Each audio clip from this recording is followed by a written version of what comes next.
The film industry is notoriously difficult to make it in, and for good reason. Large productions in filmmaking can cost upwards of $300 million, and the estimated cost of a short film is $700 to $1,500 per minute. That means even the smallest of filmmakers needs to have some form of investment, and they need to have some reason to get that investment, whether it be a really good script, a history of good work from school or other programs, or a rich friend who likes their rich parents. In contrast, the video production medium has skyrocketed over the last 16 years with the rising popularity of internet videos. In 2016, YouTube alone received 5 billion views per day, and an estimated 300 hours of footage was uploaded each minute. So with this rising accessibility to high-quality video production at a low cost, what does this spell for the future of film and television? I believe there could be a future where filmmaking is as accessible an art form as any other, but I need to prove it.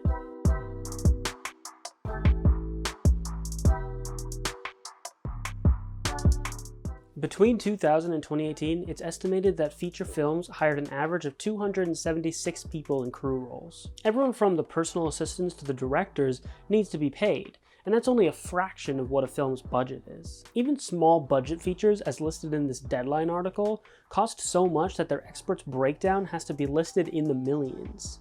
A lot of that also goes to marketing, which I found conflicting information on, but it seems to cost 50% to 150% more of the budget. Now, does that mean that you can't make it in the film industry without being a high-level producer or director?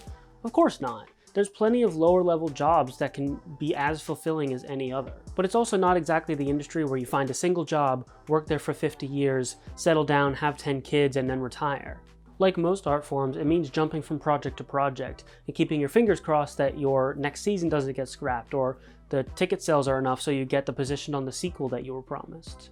In many ways, video production in an online format is similar in terms of work. While you may not be jumping from project to project like, say, an editor on a feature film, you're jumping from project to project in order to stay relevant. YouTube is, at its core, social media. And even if it takes a lot more work to stay relevant and keep up with consistent content, it's still just as competitive and hard to make a living out of it as any other social media platform. I don't want to dive too much into my own experiences, essentially becoming a YouTuber this semester for a school project, but I wouldn't say the experience was necessarily easy.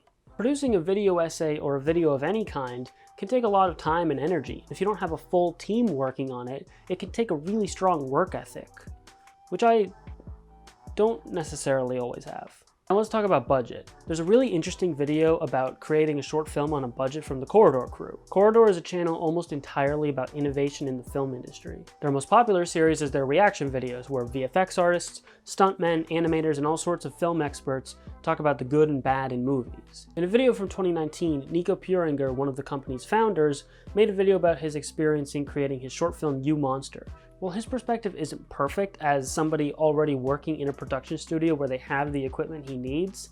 He gives a really good breakdown about the old-fashioned way that Hollywood movies are produced. To summarize, he explains that certain relics of the film industry require a far larger crew for camera and light operation than is necessary, and it creates far more havoc on set with the amount of wires you have, generators needed to power these huge lights, and cameras. But how much does Nico really save in comparison to the $700 to $1,500 per minute estimate for short films? Well, I couldn't tell you the exact number, not to mention that time is money, I don't know how much they got paid for their hourly rates, and I don't know how much time they even spent on the shoot. But combining the tech that he refers to in this video, as well as their 2018 video on must-haves for filmmakers, and some light assumptions and rounding up to cover my own ass, I'd estimate that they spent around $3,000 on this shoot, which at 5 minutes long is only $500 below the lowest estimate for how much a short film will cost. So Nico saved some money, but again, I can't really promise that my math is correct. For one, I'm talking about this budget from the perspective of a filmmaker who would be buying all of this new, including the $1,000 camera. In the actual case, Corridor already has all this equipment, so it's really only costing them their time and whatever they pay their actor. So honestly, I might even push that number up to $3,500, which is the exact lowest that short films are estimated to cost. The future of filmmaking has certainly changed over the last 15 to 20 years. The increasing technological capabilities of what we're able to film today is crazy. And as Nico points out in his video, it might be high past time that we replace these giant expensive lights and cameras with something that's cheaper and more accessible. We're done. Sync. But in my opinion, there's an even bigger place in which accessibility has increased, and it sits in our pockets and gets lost in our bed sheets every single day. The first iPhone to have video capabilities was the iPhone 3GS back in 2009. This iPhone was monumental, being the first of the series to feature video capabilities, as well as various other technical things that I don't totally understand. The 3GS had a resolution of 3 megapixels. To put that into context, most videos I could find online that had 3 megapixel quality were those shitty security camera videos that you see in like those alien documentaries that your one crazy friend makes you watch and tries to get you to believe in it. Today, the 2020 iPhone 12 Pro Max features a 12 megapixel sensor, which if you're anything like me, stats about cameras goes in one ear and then gets jammed in and makes you have to take a nap for the rest of the day. But it's 4 times bigger. It's a big deal. So suffice to say, smartphone cameras are getting better by the year. And for a lot of people, that's one of the biggest selling points year by year, because with a smartphone comes social media, and with social media comes photos. So if you can take the best photos and have the highest quality, you're on track to become a social media star. It's obvious that you can, and many have, become famous and done well on YouTube and similar platforms just by using their smartphones. Hell, the biggest platform right now is TikTok, and unless you're filming on your DSLR sideways and then taking the SD card out, putting it on your computer, and then moving that to your phone just to post it on TikTok, you're probably using your phone. And I think when using your smartphone as a camera, we can even take it a step further than Corridor Digital did. I think we can find cheap alternatives to use with your smartphone so that you don't even have to spend money on a camera. I found these LED lights for just $240 just by searching LED panels for filmmaking. I actually used a similar model in my estimate for Nico just because they looked a lot more like the ones that he referred to in his video rather than the $1,000 ones that they refer to in their kit video from 2018. The lights also feature a range of color variations, giving you a broad array of colors and temperatures to work with. In terms of use with the tripod, you can get this tripod mount for an iPhone for $60, or if you want to save even more money, which you should want to, that's the point, you can get this $10 one from Amazon. I didn't exactly find a tripod, but the one that I'm using right now, I got for $50 to $60 in like 2016 from a Best Buy, so you can probably find something that will do you justice for the time being. For any moving shots you might need to do, this gimbal will help you stabilize your shots. Sound is everything on a film set. Any good filmmaker will tell you that if you have good sound, everything else seems more professional. And if you want a good example of that, this is the second time I've shot this part of the video, because this microphone, which is attached to my shirt with the paper clip, just stopped working halfway through. The tried and true method for filming a scene is to have each actor have a lav mic attached to them, with a boom overhead capturing the entire scene. An alternative method, which a lot of YouTubers and filmmakers tend to do, is to have a shotgun microphone attached to your camera and then have each actor have a lav mic. Rode offers this shotgun mic for $80. It's actually a similar model that's attached to my camera right now, although I will warn you, if you're using it in public, people like to touch it because it's a little fuzzy. Now, lav mics are a little bit more complicated. You can certainly find versions that will attach directly to your smartphone, but the goal here is to use your phone as a camera, and sometimes interfering audio devices can confuse your phone. You might be able to do it, but I'm kind of haunted by having that same issue where you try and connect multiple audio devices and then it doesn't pick up any, so you just don't have any audio to the phone. So is there a cheap alternative to market price lav mics that you can use with a smartphone? Not really, but you can get 2 Rode SmartLav Pluses for $160, which would require the actors to record to their own smart devices. And also, most smart devices actually don't have a headphone jack anymore, so you'd probably have to get an adapter, which from Apple would cost you $10. Sometimes more if you want to get one that has a USB and a headphone adapter.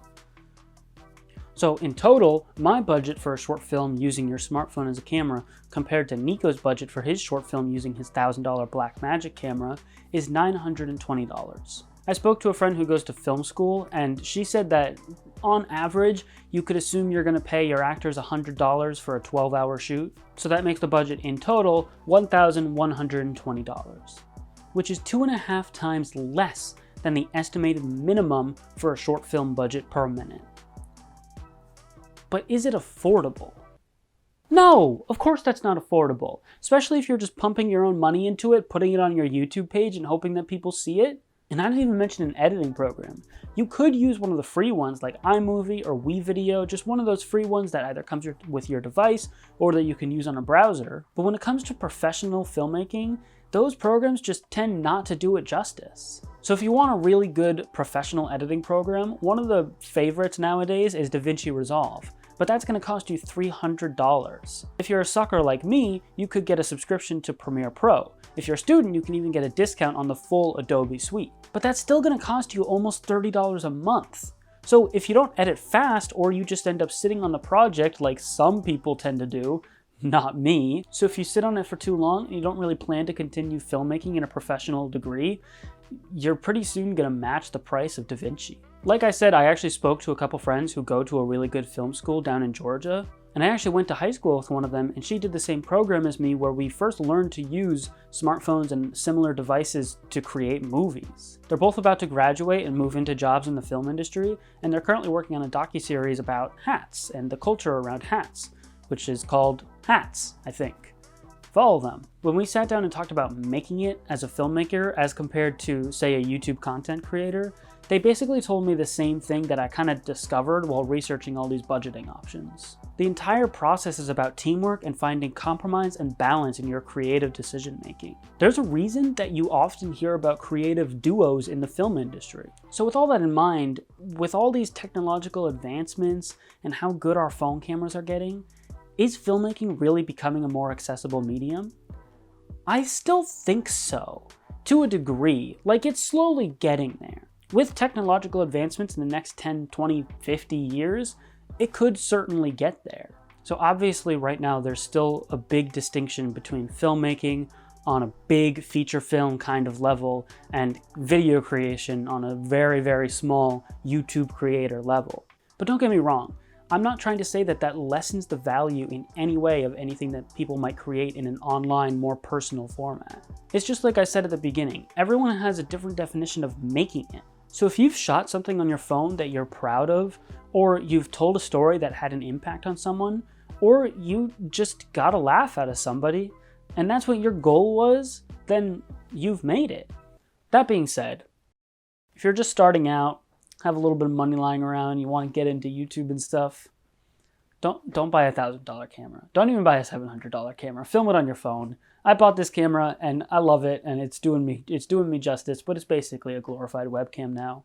Thank you for watching. I really appreciate it. This is kind of the end of my video essay project, but I'm still going to be working on stuff hopefully. And also I'm still going to be working on stuff with the Professional Idiots over on our other YouTube channel, as well as continuing to do the Low Power podcast and maybe Twitch streaming, but I don't do that much anymore. And thank you seriously to everybody who's watched these videos and has commented and given me support. I really appreciate it. And I don't know, it's just been a fun thing to do while the world stops spinning.